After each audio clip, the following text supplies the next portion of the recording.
Die 20 wichtigsten Wörter für Deutsch A1. Ich heiße Sam.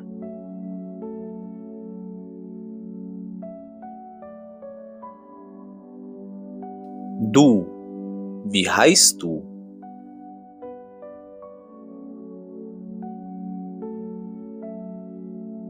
Er kommt aus Österreich.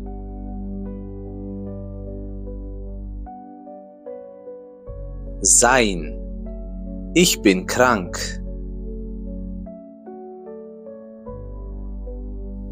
Haben, ich habe Hunger.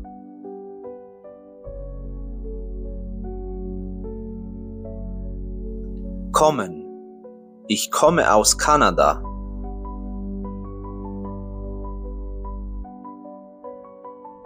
Gehen, ich gehe nach Hause.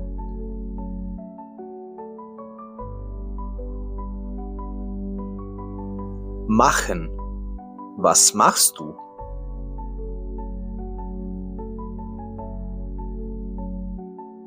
Sprechen, ich spreche Englisch und Französisch. Lernen, ich lerne Deutsch.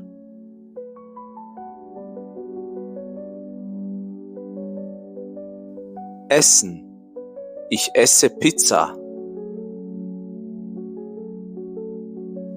Trinken, ich trinke Kaffee.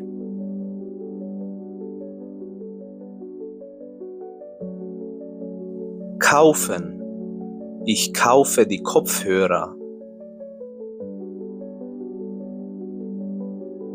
Brauchen, ich brauche Hilfe.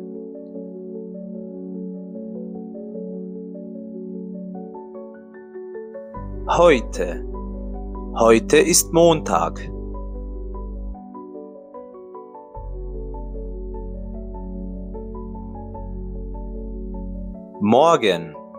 Morgen ist Dienstag. Gut, das ist gut.